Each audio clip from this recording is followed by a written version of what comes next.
पाठ 4 कल्पतरु यानी कल्पवृक्ष प्रस्तुत पाठ वेताल पंचविंशति नामक कथा संग्रह से लिया गया है, जिसमें मनोरंजक एवं आश्चर्यजनक घटनाओं के माध्यम से जीवन मूल्यों का निरूपण किया गया है। यानी यह मनोरंजक तो है, मनोरंजन करने वाली तो है ही, साथ ही साथ आश्चर्यजनक घटनाओं के माध्यम से इसमें जीवन मूल्यों को निरूपित किया गया है। इस कथा में जीमूतवाहन अपने पूर्वजों के काल से ग्रहों उद्यान यानी घर के बगीचे में आरोपित कल्पवृक्ष से सांसारिक द्रव्यों को न मांग करके संसार के प्राणियों के दुखों को दूर करने का वरदान मांगता है। यानी जीमूतवाहन है, एक राजा थे जो कि अपने पूर्वजों के द्वारा घर के बगीचे में कल्पवृक्ष लगाया गया था। कल्पवृक्ष था जो कि सारी मनोकामनाओं को पूर्ण करता था, यानी उससे जो भी हम वरदान मांगते वो उसको पूर्ण करता था। तो वह उस कल्पवृक्ष से सांसारिक वस्तुओं को न मांग करके संसार के प्राणियों के दुख दूर हो, उससे ऐसा वरदान मांगता है, क्योंकि उसका मानना है कि धन तो पानी की लहर के समान चंचल है। यानी जिस प्रकार पानी की लहर उठती है और समाप्त हो जाती है, उसी प्रकार से धन हमारे जीवन में आता और चला जाता है। केवल परोपकार ही संसार का सर्वोत्कृष्ट तथा चिरस्थायी तत्व है। प्रसंग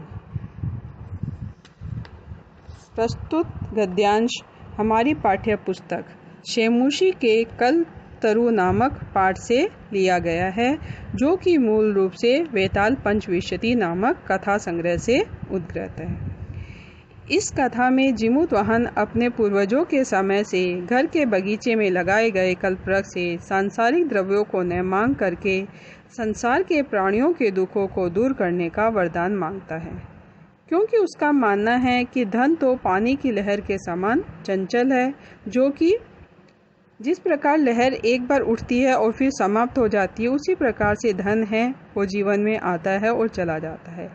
एकमात्र परोपकार ही इस संसार में यश को बढ़ाता है, इसलिए वह उस वृक्ष से परोपकार की कामना करता है। अस्ति हिम्बा नामे सर्वरत्न भूमि नगेंद्र है। सर्वरत्न सभी रत्नों की भूमि यानी उत्पत्ति स्थान हिमवान हिमालय नाम का नगेंद्र पर्वतों का राजा है।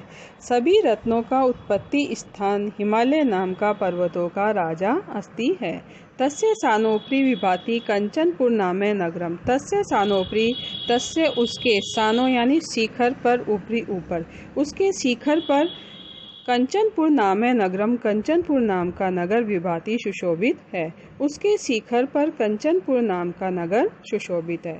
तत्र जीमूतकेतु इति श्रीमान विद्याधरपति ही वस्ति स्म। तत्र वहाँ पर जीमूतकेतु नाम का श्रीमान श्री संपन्न विद्याधरपति, विद्याधर का स्वामी वस्ति में रहता था। वहाँ जीमूतकेतु नाम का श्री संपन्न विद्याधरपति, विद्याधर का पति यानी स्वामी वस्ति में रहता था। तस्य गृह उद्याने कुलक्रमागत कल्पतरु स्थित है। तस्य गृह उद्याने उसके घर के उद्याने बगीचे में कुलक्रमागत कुल परंपरा से यानी पूर्वजों के समय से, तो कुल परंपरा से कल्पतरु स्थित है, कल्पवृक्ष स्थित था। उसके घर के बगीचे में कुल परंपरा से प्राप्त कल्पवृक्ष था। से राजा जीमूतकेतु तम कल्पतरुम आराध्य तत्प्रसादम च बोधिसत्व अंश संभवम जीमूतवाहनम नाम पुत्रम प्राप्नोत। से राजा, वह राजा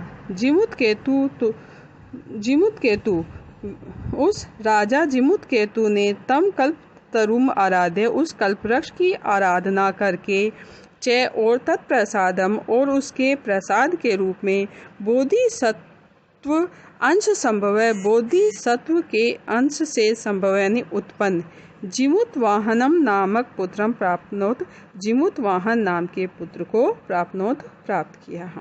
से राजा जीमूतकेतु उस राजा जीमूतकेतु ने तम कल्पतरु आराध्य उस कल्पवृक्ष की आराधना करके च और तत्प्रसादम और उसके प्रसाद के रूप में बोधिसत्व अंश संभव है, बोधिसत्व के अंश से संभव यानी उत्पन्न जीमूतवाहन नाम के पुत्र को प्राप्त किया।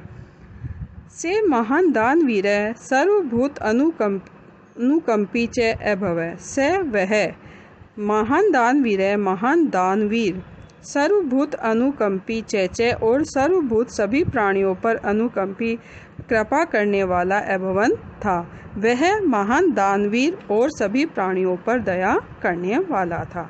यानी जिमुत केतु राजा ने उस वृक्ष की आराधना करके जिमुत वाहन नाम के पुत्र को प्राप्त किया, जो कि जिमुत वाहन है वो बहुत ही दानवीर और सभी प्राणियों पर दया करने वाला था।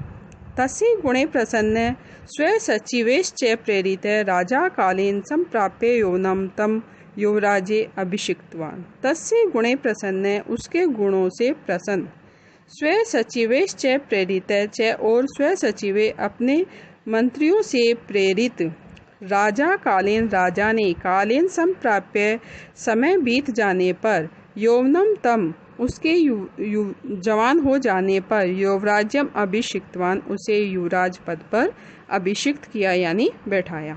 उसके गुणों से प्रसन्न और अपने मंत्रियों से प्रेरित हुआ राजा ने कालीन संप्राप्य समय बीत जाने पर तम उसके यानी जिमुत वाहन के यौवनम जवान हो जाने पर युवराज अभिषिक्तवान उसे युवराज पद पर अभिषिक्त किया या युवराज पद पर बिठाया।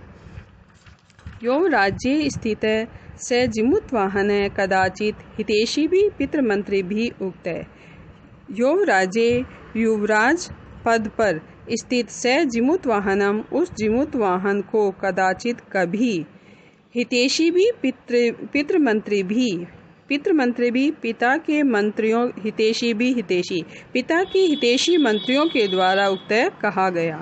युवराज पद पर स्थित उस जिमुत वाहन को कदाचित कभी, हितैषी भी पितृमंत्री भी पिता के हितैषी मंत्रियों के द्वारा उक्त कहा गया कि युवराज हे युवराज, यो अयम सर्व कामद कल्पतरु तव उद्याने तिष्ठति स तव सदा पूज्य। हे युवराज, यो अयम जो यह सर्व कामद सभी कामनाओं को पूर्ण करने वाला कल्पतरु कल्प वृक्ष तव उद्याने तिष्ठत तुम्हारे बगीचे में स्थित है। स वह तव सदा पूज्य वह तुम्हारे द्वारा हमेशा ही पूजनीय है। हे युवराज, जो यह सभी कामनाओं को पूर्ण करने वाला कल्प वृक्ष तव उद्याने तिष्ठत तुम्हारे बगीचे में स्थित है, स वह तव सदा पूज्य तुम्हारे द्वारा हमेशा ही पूजनीय है। अस्मिन् अनुकूले स्थिते शक्र अपि न अस्मान् बाधितः शक्नुयात् इति।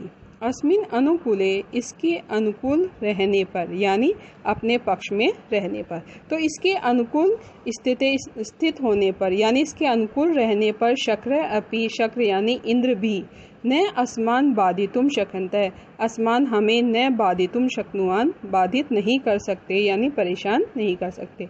इसके अनुकूल रहने पर इंद्र भी हमें बाधित नहीं कर सकते अर्थात हमें परेशान नहीं कर सकते हैं।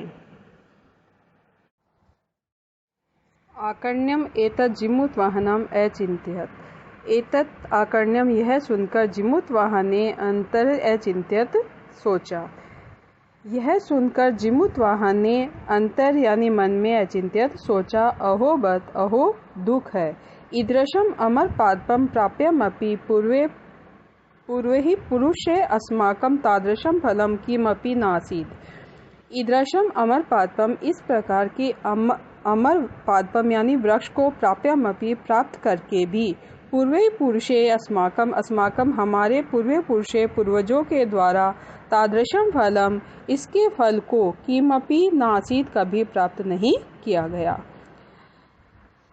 आकर्ण्य एतत् यह सुनकर के जिमुत वाहन ने अंतर अचिंत्यत मन में सोचा कि दुख है इस प्रकार के अमर पादपम यानी वृक्ष को प्राप्त करके भी अस्माकम पूर्वे पुरुषे हमारे पूर्वजों के द्वारा तादृशम फलम इसके फल को किमपि नासीत् कभी प्राप्त नहीं किया गया।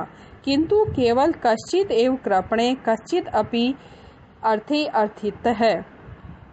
केवल कश्चित एव कृपणे केवल कुछ कृपणे कंजूसों के द्वारा कश्चित अपि कुछ ही अर्थे धन को अर्थित है प्राप्त किया गया है। केवल कुछ कंजूसों के द्वारा कुछ धन को ही अर्थतः प्राप्त किया गया है। तत् अहम अस्मात् मनोरथम अभिष्टम साधयामि इति। तत् तो अहम मैं, अस्मात् इससे, मनोरथम अभिष्टम साधयामि अपने मनोरथ को यानी मन की इच्छा को, साधयामि साधूंगा या पूर्ण करूंगा। तो मैं इससे अपने मन की इच्छा को पूर्ण करूंगा।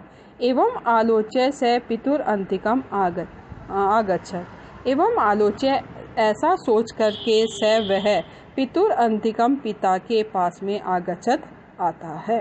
ऐसा सोचकर वह पिता के पास आता है। आगत्य च सुख आसीनम पितरम एकांते नैवेद्यत। आगत्य च और आकर के सुखम आसीनम सुख से आसीनम बैठे हुए पितरम पिता को एकांते एकांत में नैवेद्यत निवेदन करता है। और आकर के सुख से बैठे हुए पिता को एकांत में नैवेद्यत निवेदन करता है। तात हे पिताजी, त्वं तु जानासि एव, त्वं तु आप तो जानासि एव जानते ही हैं, यत् अस्मिन् संसार सागरे अशरीरम इदं सर्वं धनं विंचीवत् चंचलम। त्वं तु जानासि एव आप तो जानते ही हैं, यत् कि अस्मिन् संसार सागरे इस संसार सागर में अशरीरम इदम अशरीरम शरीर सहित सर्वम धनम सारा धन विंचीवत् चंचलम जल के लहर के समान चंचलम चंचल है। पिताजी आप तो जानते ही हैं कि इस संसार सागर में शरीर सहित सर्वम धनम सारा धन है वो विंचीवत् चंचलम जल की तरंग के समान या जल की लहर के समान चंचलम चंचल है। एक परोपकार एव अस्मिन् संसारे अनश्वर यो युगान पर्यंतम यशः प्रस्तूयते। एक परोपकार एव अस्मिन्, एक परोपकार ही अस्मिन् इस संसार में अनश्वर है। एक परोपकार ही इस संसार में अनश्वर अर्थात कभी भी नष्ट न होने वाला है। जो युगांत पर्यंतम युगों युगों तक यशम प्रस्तुते यश को उत्पन्न करता है। एक परोपकार ही इस संसार में अनश्वर है जो युगों युगों तक यश को प्रस्तुते यानी उत्पन्न करता है या फैलाता है। अर्थात वो अपने पिता से कह रहा है कि पिताजी आप तो जानते हैं कि इस संसार के अंदर जो ये शरीर है और जो धन है वो जल की लहर के समान चंचल है। यानी जो जल की लहर होती है वो एक बार उठती है, फिर नष्ट हो जाती है, फिर उठती है और फिर नष्ट हो जाती है। उसी प्रकार से हमारा यह शरीर है और जो धन है वो उस जल की लहर के समान है। यानी संसार में मनुष्य शरीर को धारण करता है और धन को प्राप्त करता है और वो नष्ट हो जाता है।